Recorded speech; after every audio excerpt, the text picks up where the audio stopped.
Very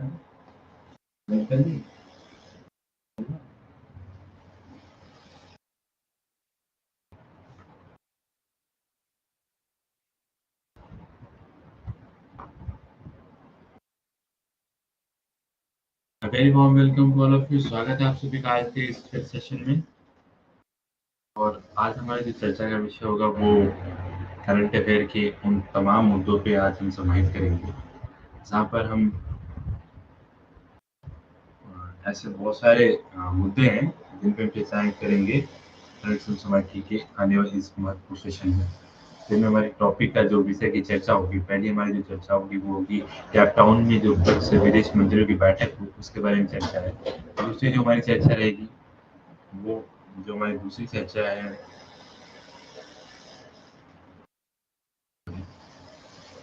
NCC cadet को लेकर है, जिसमें शारदा सिंह उत्तराखंड के उन्होंने हिमालय पर्वतारोहण कोर्स पूरा किया हुआ है। तो ये भारत की पहली एनसीसी महिला कैंडिडेट है।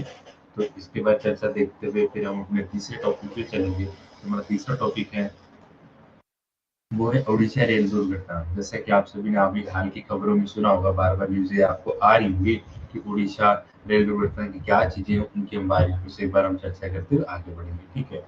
तो हमारा चौथा टॉपिक होगा इस चर्चा के विषय में, वो होगा भारतीय नौसेना का क्या हुआ, भारतीय समुद्री जो विश्वविद्यालय है उनके साथ एक तकनीकी समझौता हुआ है, ज्ञापन एमयू पर हस्ताक्षर किए गए, उनके बारे में देखेंगे। और साथ ही साथ एक महत्वपूर्ण टॉपिक कर्नाटक डीबीटी बैंडवैगन। जी हाँ, जो जब अभी कर्नाटक की कांग्रेस की नई नेतृत्व वाली सरकार आई, उसने क्या किया कि कुछ योजनाएं लॉन्च की, जिसमें से गृहलक्ष्मी और युवा निधि दो डीबीटी मतलब प्रत्यक्ष लाभ हस्तांतरण योजना को मंजूरी दी है। तो इसकी क्या है, किस टाइप की जो है ये सारे विषय हैं, इनको देखते हुए हम आगे बढ़ेंगे। ठीक। साथ ही साथ एक ट्रेन कैप्टन क्वीन है, तो इसके बारे में भी अपनी हम इस सुसमाइकी के विषय में चर्चा करेंगे कि आखिर ये ट्रेन कैप्टन क्वीन है क्या, और भारत के पायलट जैसे 93 वर्ष की सेवा को भी पूरा किया है। इसी तरह की सारी चर्चाओं को आगे करते हम आगे बढ़ेंगे। तो ठीक है, आइए चलते हैं फिर अपने करंट अफेयर के इस लगभग ऐसे बहुत सारे टॉपिक है जिन पर चर्चा का आज हमारा विषय होगा। तो बने रहिए आप मेरे साथ। स्टार्ट करते हैं फिर अपनी क्लास। दोस्तों, मैं हूँ राजीव कुमार और स्वागत है आप सभी का मेरे इस क्लास में यूजर इस प्लेटफॉर्म पर।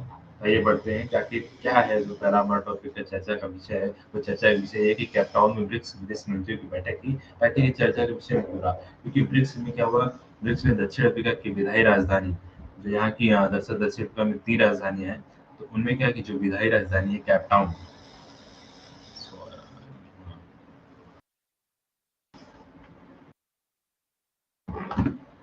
सॉरी हाँ, जो इनकी राजधानी है कैप टाउन। एक मिनट, इनकी जो राजधानी कैप टाउन, उस कैप टाउन में क्या हुआ कि विदेश मंत्रियों की बैठक हुई। उस विदेश मंत्रियों की बैठक में जो है इन सारे पॉइंटों की चर्चा जो है की गई है। ठीक। कैप टाउन जो विदेश मंत्रियों की बैठक हुई वो कहाँ पे हुई, राजधानी राजधानी के कैप टाउन में हुई। ये दक्षिण अफ्रीका की राजधानी कैप टाउन चल रहा है।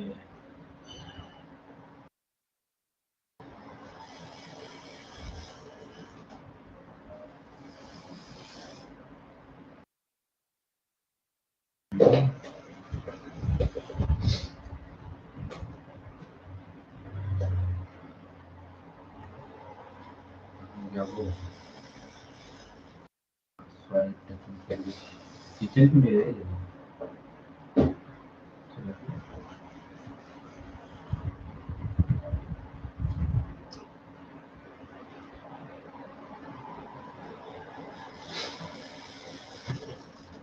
ठीक है, बढ़ते आगे।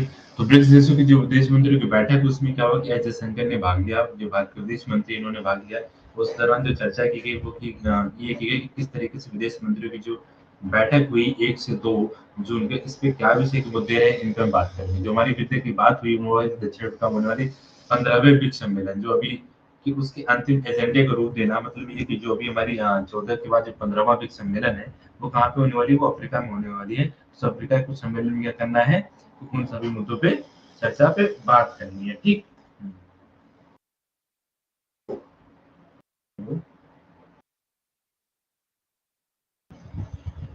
लाइव में स्टार्ट तो किया हूँ।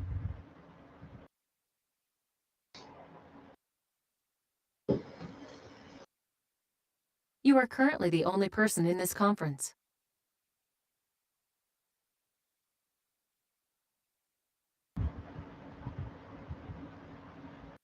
ठीक, तो इसमें जो कैप टाउन में ब्रिक्स विदेश मंत्रियों की बैठक हुई। इस बैठक में क्या हुआ कि भारत के जो विदेश मंत्री हैं एस जयशंकर, उन्होंने इसमें भाग लिया और इस पे महत्वपूर्ण आने वाले 15वें ब्रिक्स सम्मेलन एजेंडे के रूप को उसको रूप में समाहित करना, तो उस मुद्दे पे चर्चा हुई। इस चर्चा में शामिल होने के लिए लगभग 19 देशों की कतार में जो है शामिल होना पड़ा। ठीक है, शामिल 19 देश क्या है कतार में।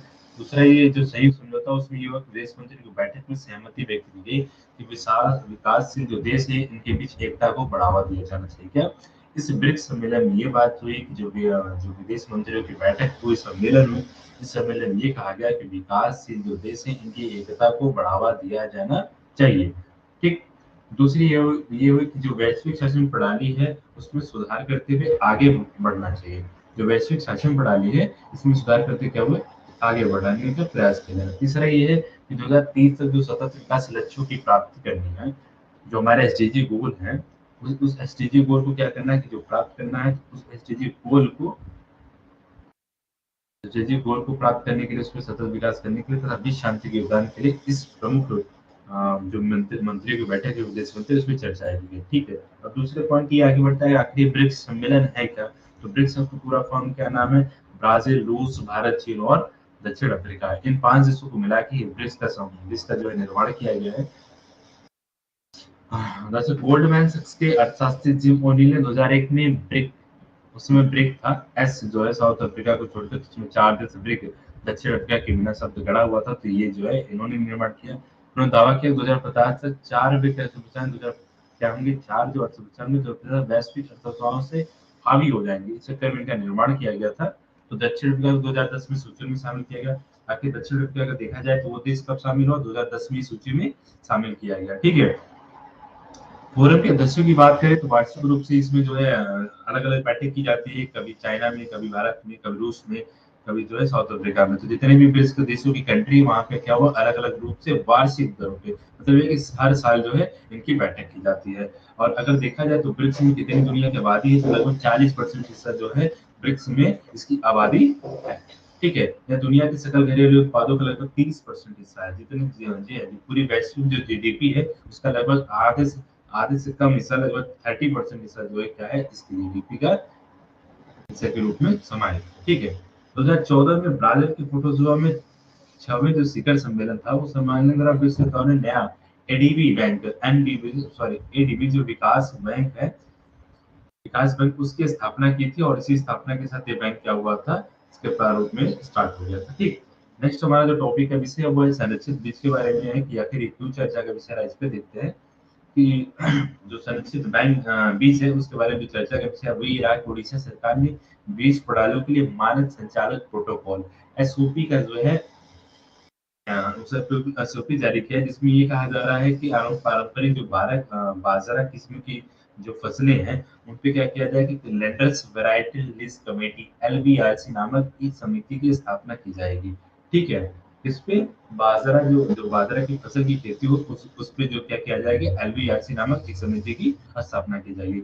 तो हालांकि अभी ये इसकी बात करते हैं कि सुर्खियों में इसी तरह रहा, प्रमुख बिंदु क्या है, आखिर क्या कर रहा है कि इसको लाने की समिति बना के स्थापना क्यों करने की जरूरत पड़ी, तो उसको देखते हैं। तो उसमें पहला पॉइंट ये होता है हमारे कि सदियों से आदिवासी किसानों द्वारा संरक्षित जो स्वदेशी बाजरा किस्मों को जारी करने के लिए प्रोटोकॉल विकसित करने वाला यह उड़ीसा जो है पूरे भारत का एक पहला राज्य बन गया जिसने आदिवासी किसानों को संरक्षित स्वदेशी बाजरा किस्मों को एक प्रोटोकॉल दिया है। उसके तहत ये कौन सा है, ये भारत का पहला राज्य बना है जिसने इस टाइप का प्रोटोकॉल जो है इन देशों इन राज्यों को प्रोवाइड किया, ठीक है। दूसरी ये बात होती है कि आखिर इसकी मांग क्यों की जा रही थी, आखिर ये जो समिति बनाने की जरूरत क्यों पड़ी। तो उनमें ये होता है कि भू प्रजातियां एवं पारिस्थितिक प्रकारों को संदर्भित करते हैं जिनकी खेती उनके मूल आवासों पे लंबे समय से की जाती रही है। ठीक है। विलुप्त होने से पहले इन भू प्रजातियों को संरक्षित करना महत्वपूर्ण है। आखिर ये होता है कि इसका उद्देश्य क्या है? उद्देश्य यही है कि जो भू प्रजातियों को संरक्षित करना है, इस वजह से क्या की जा रही है, इनको जो है बढ़ावा दिया जा रहा है। एक समिति इसीलिए बनाई गई है कि ताकि ये चीजें विलुप्त ना हो इन फ्यूचर में। ठीक है। दूसरा ये पॉइंट रहा है कि इस पहल का उद्देश्य तो क्या करना है कि भू प्रजातियों को संरक्षित करना है, कृषि जैव विविधता को बढ़ावा देना है, टिकाऊ कृषि पद्धतियों का समर्थन करना, साथ ही साथ किसानों को उसमें मजबूती लानी है। तो हमारे किसान भाई हो उनको क्या करना है, मजबूती लानी। तो पहला पॉइंट ये हो जाता है कि आखिर लेटर्स जो वैरायटी रिलीज कमेटी है ये क्या है, तो इस पे पॉइंट में बात करेंगे तो इसमें पहला पॉइंट जो निकल के आएगी यह है कि समिति का ठीक। तो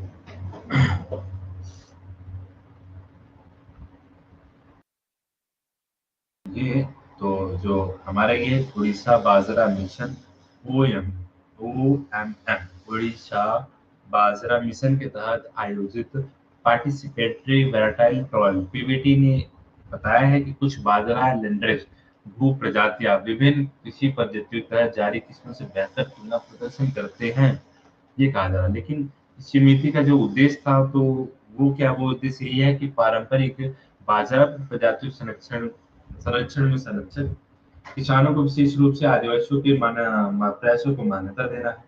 साथ ही साथ ये एलवीआरसी जो हमने अभी बात करते हैं एलवीआरसी वो है कि कृषि विभाग उड़ीसा राज्य विभाग और जैविक उत्पादन प्रणाली एजेंसी उड़ीसा राज्य निगम। ठीक है।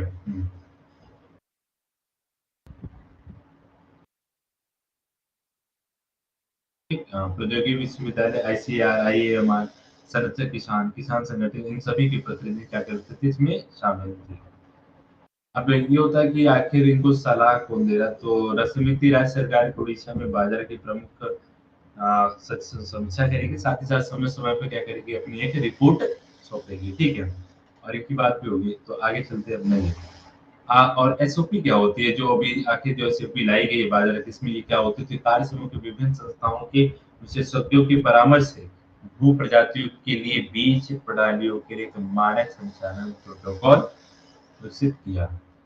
इनका क्या होता है कि एक मानक प्रोटोकॉल एसओपी लॉन्च किया जाता है जिसके तहत ये होता है कि इससे एक क्राइटेरिया तय कर दी जाती है जिससे आप जो है चीजों को संरक्षित किया जा सकता है। जैसे बाजरा के लिए अब लाई गई तो कहीं ना क्या किया गया उसको संरक्षण के लिए चीजें इसमें प्रोवाइड की जाएंगी कि इसके तहत ये चीजें जो होंगी उसको प्रतिबंधित किया जाएगा। ठीक।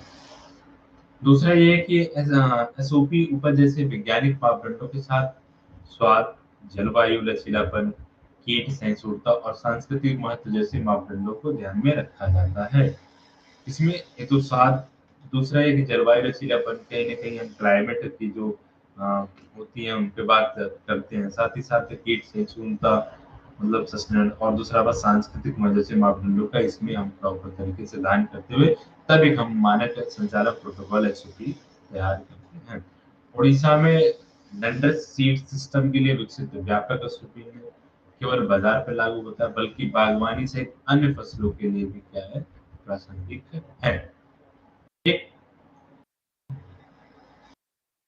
अब जो हमारा तीसरा टॉपिक है हमारे करंट अफेयर का वो ये है कि एनसीसी कैडेट आखिर एक क्यों चर्चा का विषय रहा, तो उसमें ये रहा कि लखनऊ की 20 वर्षीय शालिनी सिंह उत्तराखंड के हिमालय क्षेत्र में पर्वतारोहण का कोर्स पूरा करने वाली भारत की पहली महिला एनसीसी कैंडिडेट हैं।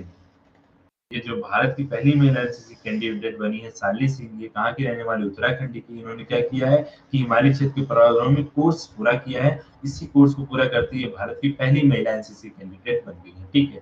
अब ये बात करते हैं कि चर्चाओं का विषय क्यों रहा है, तो चर्चाओं का विषय इसलिए रहा है कि शालिनी सिंह ने जो सॉरी ये चर्चा का विषय रहा, प्रमुख बिंदुओं में देख लेते हैं। तो प्रमुख बिंदु ये है कि शालिनी सिंह ने पाटकम के एससी ग्रुप में उत्तराखंड के उत्तरकाशी जिले में, कहाँ पर इन्होंने किया जो है, उत्तरकाशी जिले में ट्रेन घाटी में 15,400 फुट की चोटी को फतह किया है इन्होंने। जो चोटी है, चोटी का नाम क्या है, उत्तरकाशी जिले के द्रिंग घाटी में। ठीक है। द्रिंग घाटी में 15,400 फुट की चोटी का फतह किया गया है।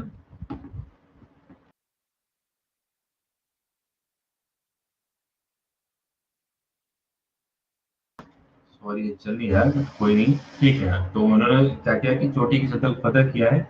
और ये जो पूरा प्रोसेस हुआ है लगभग 26 अप्रैल से लेकर 6 मई तक टेकला उत्तरकाशी में ही हुआ है।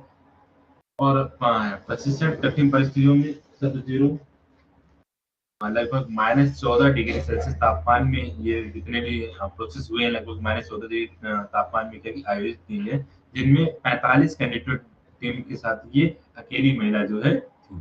शाली सिंह क्या थी, अकेली महिला जो थी 45 कैंडिडेट टीम में शामिल थी। उत्तराखंड के जिले से थी। उत्तरकाशी में इन्होंने ड्रिंग घाटी में लगभग 15,400 फुट की चोटी को जो फतह किया। और ये फतह लगभग इन्होंने 26 से लेकर 6 मई तक जितने भी दिन थे इतने दिनों में इन्होंने क्या किया, प्रोसेस को आगे बढ़ाया। साथ ही साथ इन्होंने क्या किया कि -14 डिग्री के तापमान पे इन्होंने जो है इस आयोजन प्रतियोगिता में अपने समापन किया। साथ ही साथ 45 घंटों में अकेली महिला थी। इसमें इन्होंने रॉक क्लाइंबिंग, रैम्पलिंग, स्त्रोतुरन, आइस कैम्बलिंग एंड कैंपिंग का प्रशिक्षण शामिल था।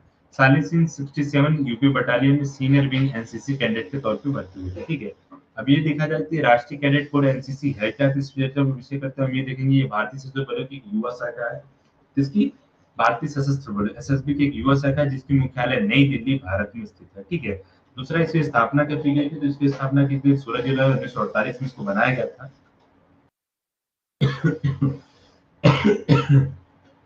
इसमें स्वैच्छिक आधार पे ये स्कूल और कॉलेजों के छात्रों के लिए खुला रहता है।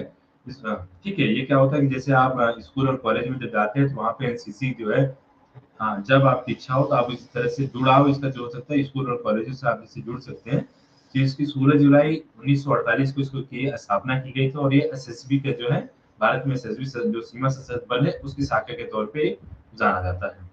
इसका जो उद्देश्य है वो क्या है, उसका उद्देश्य यही है कि लाखों युवाओं को अनुशासित देशभक्त नागरिकों में विकसित के रूप में इसको आगे बढ़ाया जाए। ठीक है, किस तरीके से भारतीय नागरिकों का क्या किया जाए कि देशभक्त नागरिकों में विकसित किया जाए, साथ ही साथ उन्हीं युवाओं को अनुशासित तौर पे चीजों को आगे बढ़ाता है। ठीक है, दूसरी बात यह है कि अब ये कौन से संगठन, शैक्षिक संगठन है जो देश भर के स्कूलों, हायर सेकेंडरी स्कूलों, विश्वविद्यालय कैडेटों की भर्ती करता है। तो उसमें ये है कि सोल्जर यूथ फाउंडेशन, ये एक शैक्षिक संगठन है। ये क्या करता है कि हाई स्कूल जो मतलब भारत के जो स्कूल है उनमें लगभग high school, higher secondary school, college और विश्वविद्यालय क्या करता है कि कैडेटों की क्या करता है, भर्ती करता है। ठीक, फिर ये होता है कि आखिर इन पे जो चीजें हैं पूरी कोर्स पूरा कर लेने के बाद क्या होता है, तो अपना कोर्स पूरा जब कर लेंगे तो आपको एनसीसी सोल्जर यूथ फाउंडेशन में अधिकारी और कैडेट सक्रिय सैन्य ड्यूटी में सेवा के लिए बाध्य नहीं होना पड़ेगा। मतलब ये कि अगर आपने कर लिया तो कोर्स कंप्लीट करने के उपरांत क्या होगा कि आपको यहाँ ड्यूटी के लिए कोई बाध्य नहीं है। इसको कंप्लीट करने के बाद आप अपने यहाँ पे सीधे हो जाएंगे। अब इसकी ये बात कर लेते हैं कि प्रतीकों के रूप में तिरंगे जो शामिल है वो क्या क्या चीजें बताते हैं, तो उन पे बात करते हैं। किसी जो प्रतीक है उसमें तीन रंग शामिल है और तीनों रंग की क्या क्या उसके महत्व विशेषताएं हैं, तो उसके बारे में चर्चा करेंगे। जो उसमें लाल रंग का वो भारतीय सेना का है। ठीक है, जो गहरा रंग है वो भारतीय नौसेना का, और हल्का नीला जो है वो भारतीय वायुसेना का प्रतिनिधित्व करते हैं। जो एनसीसी के तीनों रंग है वो क्या करते हैं, तीनों सेनाओं को क्या करते हैं, प्रतिनिधित्व करते हैं। ठीक, यहाँ तक क्लियर है। ठीक, आगे बढ़ते हैं। आगे बढ़ते हैं कि ओडिशा जो रेल दुर्घटना हुई, आखिर क्यों चर्चा का विषय में रहा ओडिशा रेल को, उसको देखते हैं। जहाँ ओडिशा के 1200 के बहनागा स्टेशन पे, बहनागा स्टेशन में क्या हुआ कि 3 ट्रेनें आपस में आके जो है बड़ी भीषण टक्कर हुई, जिसमें लगभग 238 प्लस लोगों की अभी तक जो सूचनाएं मिली, उससे कहीं ज्यादा ही लोग जो है इसमें जिनकी जो है मृत्यु हो चुकी है। साथ ही साथ 9,000 लोगों से अभी गंभीर लोग क्या हुए, घायल होने की आशंका है। अभी इसके महत्वपूर्ण विषय पे देखा जाए तो ये चर्चा का विषय बड़ा दर्दनाक रहा है, क्योंकि कहीं ना कहीं उड़ीसा रेल दुर्घटना भारत की ये रेलवे नेटवर्क पे एक हालिया परिस्थिति खड़ा करता है। तो किस तरीके से चीजें घटनाएं हुई, उनमें क्या प्रयोग बिंदु है, इस पे बात करते हैं। और वो कौन से ट्रेन है जिनसे टक्कर हुई। और दरअसल क्या हुआ कि 2 जून को रात शालीमार चेन्नई कोरोमंडल एक्सप्रेस की कई डिब्बे क्या हुआ कि कई डिब्बे पटरी से ही उतर गए। एक खड़ी मालगाड़ी वहां पे खड़ी मालगाड़ी थी, उस मालगाड़ी से क्या हुआ, उनकी टक्कर हुई। और कई भी उसके विपरीत में बजा के कई मालगाड़ियां जो ट्रेन के डिब्बे थे उस मालगाड़ी से टकराने के बाद कहीं दूसरी विपरीत दिशा में जाके गिर पड़े, जिससे साइड से आ रही दूसरी ट्रेन जिसका यशवंतपुर से हावड़ा जा रही हावड़ा सुपरफास्ट एक्सप्रेस थी, उसकी बोगियों से जा टकराई, जिसकी वजह से क्या हुआ, उस बोगी की भी ट्रेन एक दूसरे साइड से विपरीत जाके चकनाचूर हो गई। ठीक है, अब ये देखा जाए तो आखिर इस टाइप की कितनी घटनाएं भारत में ऑलरेडी पहले ही हो चुकी। तो जिसमें देखा जाए तो वर्ष 2014 में 26 मई को उत्तर प्रदेश के संत कबीर नगर में गोरखपुर की ओर जा रही गोरखधाम एक्सप्रेस खलीलाबाद स्टेशन के पास रुकी, मालगाड़ी से टकरा गई, जिसमें 25 लोगों की मौत हो गई और 50 से ज्यादा लोग क्या हो गए थे, घायल हो गए थे। कब की घटना है? 2014 की घटना है। अब वर्ष 2016, भारत में निरंतर इसी तरह घटनाएं होती आ रही, तो कहीं ना कहीं इसमें सुधार करने की जरूरत है। दूसरी घटना क्या हुई थी 2016 की?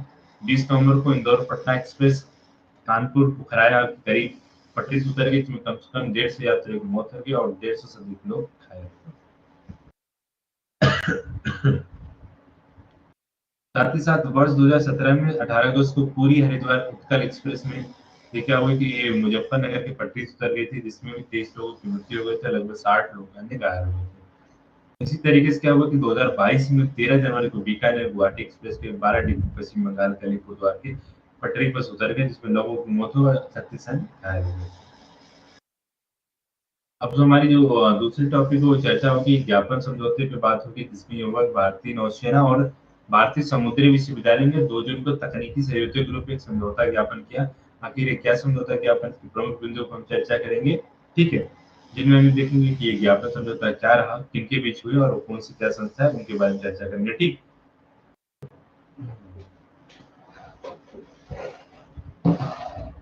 तो ठीक है, आइए देखते हैं हमारे प्रमुख बिंदुओं में क्या क्या रहा है।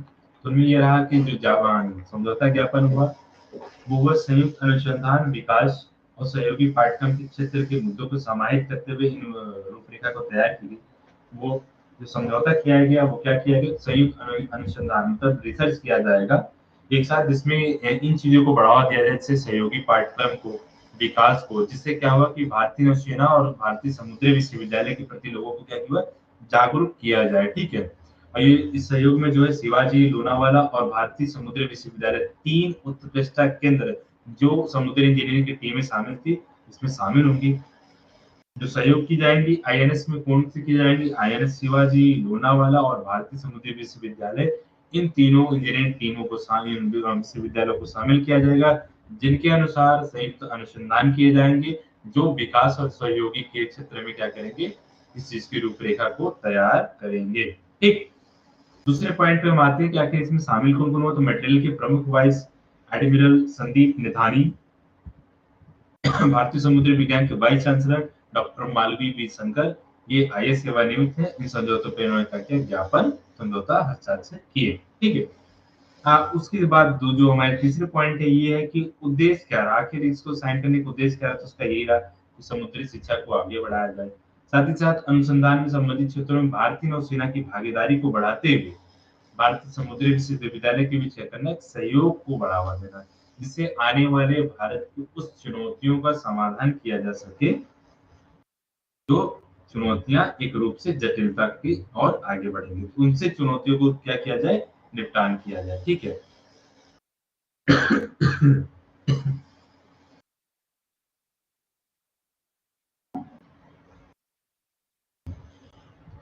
इस सहयोग के माध्यम से भारतीय नौसेना और भारतीय समुद्री विश्वविद्यालय प्रशिक्षण कार्यक्रम को विकसित किया जाएगा, ठीक। अब इस ओमियो का महत्व क्या, मतलब आखिर ये जो पैक्ट हुए हैं इनका महत्व क्या है, तो भारतीय नौसेना और भारतीय समुद्री विद्यालय के बीच तकनीकी सहयोग से भारत में समुद्री शिक्षा, इसकी समुद्री शिक्षा और प्रशिक्षण और अनुसंधान, इस चीज को क्या किया जाएगा, बढ़ावा दिया जाएगा, जिससे ये होगी कि भारत की समुद्री शिक्षा के प्रति लोगों की जागरूकता को आगे बढ़ाया जा सकेगा। यह साझेदारी शैक्षणिक संस्थानों और रक्षा बलों के बीच नवाचार को बढ़ावा दिया जाएगा, साथ ही साथ ज्ञान साझा करने और वास्तविक दुनिया की चुनौतियों को समाधान करने के लिए तालमेल के महत्व को दर्शाएगी। अब मेन पॉइंट ये होती है कि आखिर ये भारतीय समुद्री विश्वविद्यालय आईएमयू के बारे में क्या है, तो भारतीय शिक्षा प्रशिक्षण और अनुसंधान के लिए समर्पित एक केंद्रीय विश्वविद्यालय है। क्या है, यह एक केंद्रीय विश्वविद्यालय जहाँ पे समुद्री शिक्षा के बारे में मतलब जागरूकता बढ़ाई जाती है, साथ ही साथ प्रशिक्षण यहाँ दिया जाता है और रिसर्च किया जाता है भारतीय समुद्री विद्यालय का, ठीक है। 2008 में संसद के एक कानून के रूप में इसको शिक्षण सह संबंध विश्वविद्यालय के रूप में स्थापित किया गया। कब स्थापित किया गया था, 2008 में संसद के एक कानून के तौर पे इसको जो है आगे अधिनियमित किया गया था, ठीक। अब इसकी जो शाखा है, जो मतलब ये है कि मुख्यालय कहाँ पर, तो इसकी मुख्यालय चेन्नई तमिलनाडु में है, ठीक है। दूसरी बात ये है कि विभिन्न परिसरों संबंध संस्थाओं के माध्यम से संचालित किया जाता है, जिसका उद्देश्य शिपिंग, लॉजिस्टिक, बंदरगाहों, अपतटीय क्षेत्रों और संबंधित क्षेत्रों सहित समुद्री उद्योग में कैरियर बनाने वाले इच्छुक छात्रों को गुणवत्तापूर्ण शिक्षा व प्रशिक्षण प्रदान करना है। ठीक। नेक्स्ट जो हमारा टॉपिक होगी, जो चर्चा का मुद्दा है, वो ये है कर्नाटक डीबीटी बैंड वैगन। आखिर ये क्यों चर्चा का विषय रहा, सुर्खियों में क्यों रहा, तो इसको देखते हैं। दरअसल कांग्रेस, जो कर्नाटक में कांग्रेस की नेतृत्व वाली सरकार है, इसने क्या किया कि औपचारिक रूप से, ठीक है, गृहलक्ष्मी और युवा निधि, दो ऐसे योजनाओं को क्या किया है कि प्रत्यक्ष लाभ हस्तांतरण के माध्यम से मंजूरी दे दी, एकजुटता इनमें जोड़ दिया गया। ठीक। अब ये इसके प्रमुख बिंदुओं में क्या चर्चा का विषय रहा, तो उसको देखेंगे। जिसमें ये कहा गया कि आखिर ये गृहलक्ष्मी योजना क्या है। तो गृहलक्ष्मी योजना जो है घर की लक्ष्मी, जो लक्ष्य है, इसमें क्या है कि घरों की जो महिला प्रमुख है, उनको प्रति माह 2,000 रुपए क्या किया जाएगा, ट्रांसफर किया जाएगा। प्रति माह 2,000 रुपए किसको दिया जाएगा, जो गृहलक्ष्मी योजना की महिलाएं हैं, उनको 2,000 रुपए महीने के हिसाब से ट्रांसफर किए जाएंगे। जबकि जो युवा निधि स्नातक है, जो स्नातक मतलब ग्रेजुएट पास युवा है, उनको 3,000 रुपए प्रति माह, और जो डिप्लोमा किए हुए उनको 1,500 प्रति माह बेरोजगारी भत्ता प्रदान किया जाएगा। ठीक। अब गृहलक्ष्मी तमिलनाडु की मंगलिया कुरिमाई थोंगई योजना से प्रेरित है।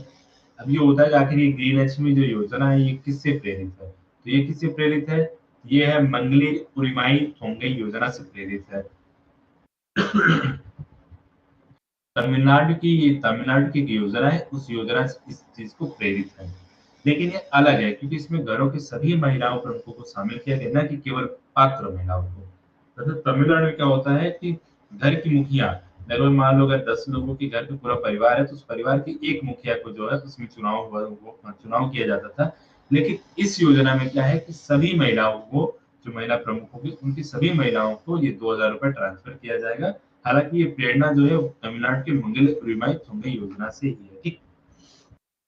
अब आखिर इसकी तुलना की जाए, तो अगर तेलंगाना और आंध्र प्रदेश के साथ इसकी तुलना की जाए, तो क्या है कि तेलंगाना ने भी क्या किया था, 2018 में शुरू की गई इसकी एक जो योजना थी, उस योजना का नाम था रायतू बंधु योजना। इसमें क्या होता है कि भूमि के मालिकों को प्रति फसल सीजन में 5,000 रुपए प्रति एकड़ की निवेश की समर्थन की पेश करती है। ठीक। 10 सत्रों में इस योजना ने लगभग 65 लाख किसानों को संचयी राशि वितरित की थी। कितने रुपए जो इसने ट्रांसफर किए थे, वो थे 65,569 रुपए, जो है इसने क्या किए थे, 59 रुपए इसने इतने किसानों को ट्रांसफर किए थे। डीबीटी मोड के तहत विभिन्न कल्याणकारी योजनाओं को भी लागू करता है, जैसे असरा, नागरिक लक्ष्य, मासिक पेंशन, मृत्यु बीमा। मतलब ये होता है कि आप जो डीबीटी कार्यक्रम है, डायरेक्ट बेनिफिट ट्रांसफर, तो ये क्या आता है, ऐसे किसानों को बहुत ज्यादा से कल्याणकारी योजनाओं को लाभकारी के रूप में प्रयोग किया जाता है। ठीक है। अभी होता है कहाँ पे कितनी डीबीटी योजनाएं चल रही, तो लगभग आंध्र प्रदेश में 28 डीबीटी योजनाओं में लगभग 7.8 लाख करोड़ लाभार्थियों को इससे बेनिफिट पहुंचाया जा रहा है। साथ ही साथ आंध्र प्रदेश में लोग ने डीबीटी योजना में वाईएसआर पेंशन कनुका, वाईएसआर आसरा, सुन्ना चंदी, चौथा जगन्नाथ, माँ बेटी जगन्नाथ विद्या डिविडा, डॉक्टर वाईएसआर आरोग्यश्री शामिल है। कई सारी योजनाएं इसमें समाहित की गई है। ठीक है। अब कर्नाटक की बात की जाए, तो कर्नाटक क्या है कि दक्षिण भारत हिस्से में एक राज्य है। इसकी सीमा उत्तर का महाराष्ट्र और गोवा से लगती है। आखिर इस योजना में क्या क्या शामिल किया गया है, आंध्र प्रदेश, सॉरी, इसकी कुछ सीमाओं के बारे में चर्चा कर लेते हैं, तो जिसमें है कर्नाटक के बारे में। कर्नाटक कहाँ पर है, यह उत्तर महाराष्ट्र व उत्तर पश्चिम गोवा में स्थित है। ठीक है। इसके पूर्व में आंध्र प्रदेश, दक्षिण में तमिलनाडु और चेन्नई पश्चिम में केरल से लगती हुई। ठीक है। राजधानी इसकी बेंगलोर है, मुख्यमंत्री सिद्धमरैया है, राज्यपाल थावरचंद गहलोत है, अधिकारी कुछ इसकी भारतीय हाथी है, और आधिकारिक नृत्य यक्षगान। ओके। जी आइए सबसे बड़े टॉपिक, अपने महत्वपूर्ण टॉपिक पे चर्चा करते हैं। आखिर ये 10 डेक्कन क्वीन क्या है, किस तरीके से अपनी सेवाएं इसने पूरी की, इस मुद्दे पे बात करते हैं। तो ये सुर्खियों में क्यों रहा, तो पहला पॉइंट ये रहा कि भारतीय रेलवे की पहली डिलक्स ट्रेन सेवा डेक्कन क्वीन ने 1 जून 2023 को 93 साल की अपनी सेवा क्या की, पूरा किया। कितने साल की इसने सेवा पूरी की? लगभग 93 ईयर्स अपनी जो है इसने सर्विस दी। अब उसमें ये रहा कि इसकी प्रमुख बिंदु चर्चा करते हैं, आखिर ये कहाँ से कहाँ तक चला, किस तरीके से अभी तक ये चल रहा था, क्या इसके चीजें वहां तक टॉपिक विषय विशेषताओं में रहे, तो उसको देखते हैं। इसमें हमारा पहला ये रहा कि 1 जून 1923 को पेश किया गया इसे ग्रेट इंडियन पेनिनसुला रेलवे के इतिहास में एक महत्वपूर्ण मील का पत्थर माना गया था। कब इसको लॉन्च किया गया था? 1 जून 1930 को इंडियन पेनिनसुला रेलवे के इतिहास में एक महत्वपूर्ण मील का पत्थर साबित हुआ था, जिस दिन इसको शामिल किया गया था। डेक्कन क्वीन, आखिर इसको डेक्कन क्वीन की कहा जाता है क्योंकि दरअसल ये हुआ कि दक्कन की जो रानी के रूप में जाने जाने वाली डेक्कन क्वीन मुंबई और पुणे के बीच संचालित थी। डेक्कन क्वीन इसलिए कहा जाता था कि ये दक्कन की रानी से प्रेरणा थी और इसके जो मार्ग थे वो क्या थे, मुंबई और पुणे के बीच इसको चलाया जाता था। स्टार्टिंग में देखी जाए तो इसमें 7 कोच थे।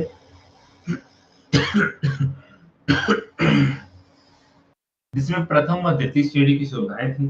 तृतीय श्रेणी लगभग इसमें 1955 में आके इसमें जोड़ दिया गया। तो पहली श्रेणी दूसरी श्रेणी स्टार्टिंग में लगभग 1930 से स्टार्टिंग थी, लेकिन तीसरी श्रेणी जो इसमें कुछ समाहित किया गया वो 1955 के बाद स्टार्ट किया गया। ठीक है, इसमें तीनों इसको कब स्टार्ट किया? लगभग इसमें 7 कोचें थी। 1930 में इसको स्टार्ट किया गया 1 जून 1930 को। इसमें 3 कोचें शामिल हैं, प्रथम और द्वितीय तृतीय श्रेणी, लेकिन तृतीय श्रेणी जो शामिल किया गया वो 1950 में शामिल किया। ठीक है, उसके बाद 1 जनवरी 1949 को प्रथम श्रेणी की सुविधा बंद कर दी गई। जी हाँ, जब 1955 में इसकी तीसरी श्रेणी स्टार्ट करने से पहले ही क्या किया गया, 1949 में इसकी प्रथम श्रेणी की जो थी उसको बंद कर दिया गया और द्वितीय श्रेणी के दो ही प्रथम श्रेणी में अपग्रेड कर दिया गया। ठीक है, इसके जो फर्स्ट क्लास की कोच थी उसको क्या करने दिया गया, उसको बंद कर दिया गया और जो सेकंड क्लास की कोच थी उसी को अपग्रेड करके फर्स्ट क्लास में कन्वर्ट कर दिया गया। ठीक, डेक्कन की अंदर से ये एंटी टेलीस्कोपिक और स्टील बॉडी वाले इंटीग्रल बोगियों में बदल दिया गया बाद में इसको चेंज करके। ठीक,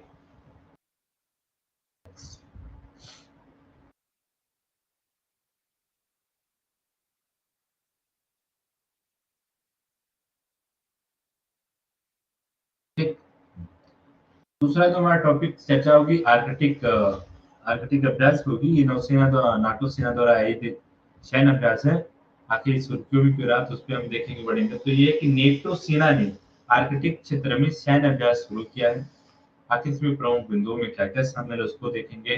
तो अभ्यास में नाटो ने आवेदक स्वीडन के साथ नॉर्वे, यूनाइटेड किंगडम और संयुक्त राज्य अमेरिका से लगभग 1000 सहयोगी बल इसमें शामिल हो रहे हैं। कितने बल इसमें शामिल हो रहे हैं? लगभग 1000। ठीक,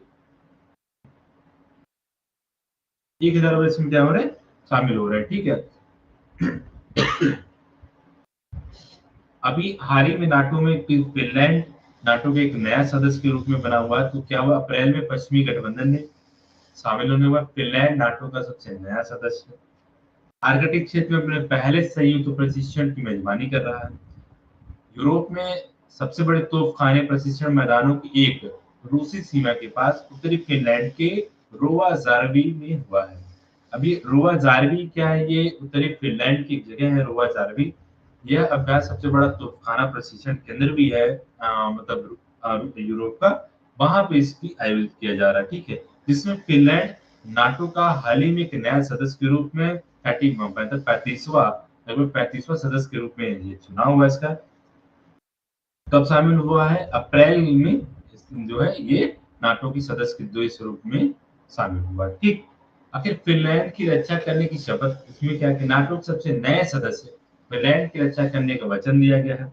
नाटो में शामिल होने का निर्णय फरवरी 2022 में यूक्रेन पर रूस के आक्रमण से प्रभावित था, जिसने मॉस्को और पश्चिम के बीच तनाव बढ़ा दिया। आखिर फिनलैंड को क्यों नाटो ज्वाइन करना पड़ा? जिसका सबसे बड़ा कारण था कि रशिया और यूक्रेन के युद्ध के कारण क्या हुआ कि नाटो को अपनी अपनी देश की आंतरिक सुरक्षा की जो है चिंता सताने लगी। इसलिए उसने क्या किया कि नाटो में शामिल होकर अपनी उस सुरक्षा को मजबूत करने का प्रयास किया, जिसके तहत उसने फरवरी में आवेदन किया और अप्रैल में जो है ये नाटो के सदस्य के दो देश रूप में निर्वाचित हो गया। ठीक है, आखिर इस अभ्यास में क्या क्या चीजें शामिल है एक बार इसको देख लेते हैं आर्कटिक अभ्यास में, फिर आगे बढ़ते हैं।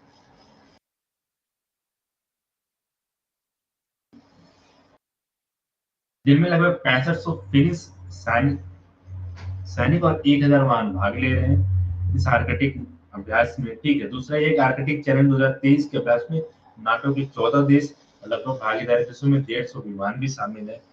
अभ्यास का उद्देश्य आर्कटिक क्षेत्र में सैन्य सहयोग और तैयारी को बढ़ाना है। ठीक, इसका जो उद्देश्य है क्या है कि जो क्षेत्रीय सुरक्षा है उसको मजबूती प्रदान करना, ताकि अब ये नेक्स्ट पॉइंट में आगे इसमें देख लेते हैं आखिर नाटो है क्या। उत्तरी अटलांटिक संधि संगठन नाटो आखिर है क्या। तो नाटो की जो स्थापना की गई थी वो 1949 में की गई थी। इसका मुख्यालय कहाँ पर है? ब्रसेल्स बेल्जियम में इसका मुख्यालय है। इस शीत युद्ध के दौरान सोवियत विस्तार को रोकने के लिए क्या किया, संभावित आक्रमण देशों को बचाने के लिए एक रक्षी सौदे के रूप में इसको बनाया गया था। शीत युद्ध किसके बीच हुआ था? पश्चिमी देशों और रशिया के बीच जो है कहीं ना कहीं शीत युद्ध को रोकने के चक्कर में इस समझौतों को बनाया गया था। नाटो के संस्थापक सदस्य देशों के रूप में देखा जाए तो संयुक्त राज्य America, Canada, Belgium, Denmark, France, Iceland, Italy, Luxembourg, Netherland, Norway, पुर्तगाल और यूनाइटेड किंगडम से 10 यूरोपीय देश इसमें काफी शामिल थे। अभी देखा जाए तो नाटो की जो अभी करंट के जो वहाँ के ह्यूमन जो महासचिव है उनका नाम है जेंस स्टोलटेनबर्ग। ठीक है, अब ये देखते हैं कि फिनलैंड के बारे में। फिनलैंड का 31वां सदस्य बना, ठीक है, नाटो का, जहाँ की प्रधानमंत्री शना मारिन है, राजधानी हेलसिंकी है और मुद्रा यूरो है। ठीक,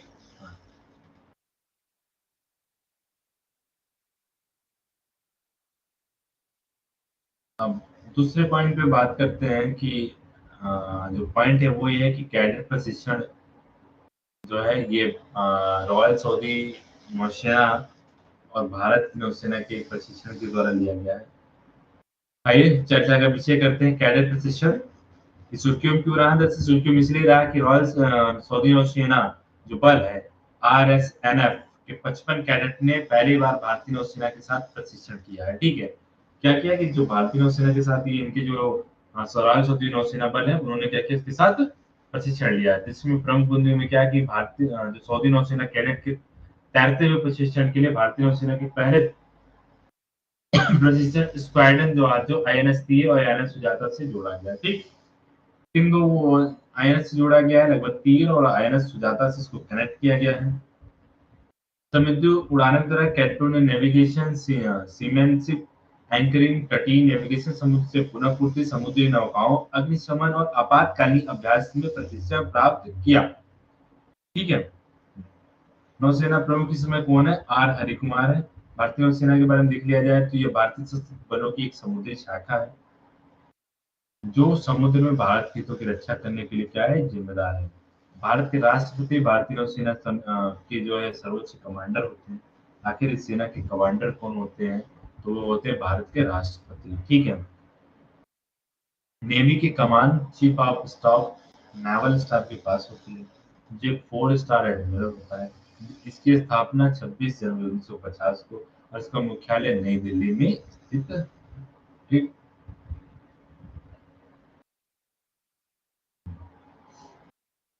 अब बात करते हैं अराकू कॉफी और काली मिर्च की, जो काफी एक महत्वपूर्ण विषय रहा है और चर्चा का विषय में भी रहा है। तो आखिर ये क्यों सुर्खियों में रहा है, इसकी बात करते हैं। इस सुर्खियों में इसलिए रहा है क्योंकि आंध्र प्रदेश की अराकू वैली कॉफी और काली मिर्च की जैविक प्रमाणीकरण, इनको क्या मिला कि जैविक प्रमाणीकरण मिला हुआ है। ठीक है, प्रमुख बिंदु में ये है कि इसको देखते हैं। केंद्र सरकार के क्षेत्र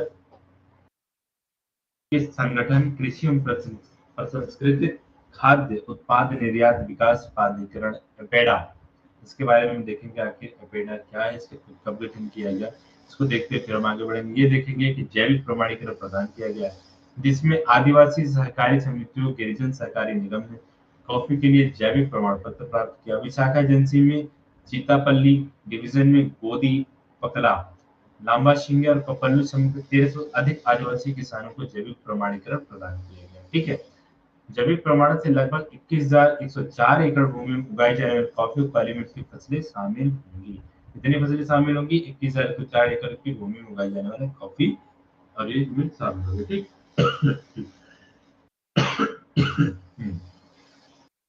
एनपीओपी सर्टिफिकेट हासिल करने की प्रक्रिया लगभग 4 साल पहले शुरू की गई थी। आखिर इसको कब कितने साल पहले? लगभग 4 साल पहले शुरू की थी और जैविक प्रोडक्ट किसानों को कॉफी पॉलीमर्स इसका उद्देश्य क्या है? उद्देश्य यही है कि उच्च कीमतों के आदेश को क्या करेगा, ये सक्षम बनाएगा। ठीक है, यह है कि भारतीय शीर्ष निर्यात व्यापार संवर्धन शक्ति सहकारी निकाय है। ये ताजे सब्जियों और फलों के निर्यात को बढ़ावा देने वाली प्रमुख संस्था है।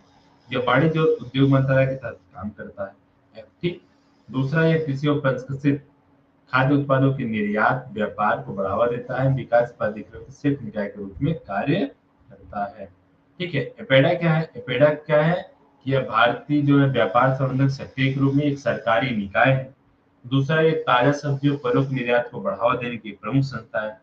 चौथा, यह वाणिज्य उद्योग मंत्रालय के तहत काम करता है। इसकी स्थापना कब की गई थी? 13 फरवरी 1986 को। ठीक है, साथ ही साथ भारत में कृषि और प्रसंस्कृत खाद्य उत्पादों के निर्यात व्यापार को बढ़ावा देने के लिए, विकसित करने के लिए एक शीर्ष निकाय के रूप में कार्य करता है। ठीक, उसके बाद एक कृषि की जो चीजें निर्यात की जाती हैं, ठीक है, एक्सपोर्ट और इंपोर्ट किया जाता है, उनकी गुणवत्ता मानकों की, पैकेजिंग की आवश्यकताओं को अन्य स्थापित क्या करना है, इन विशिष्टताओं को लागू करता है।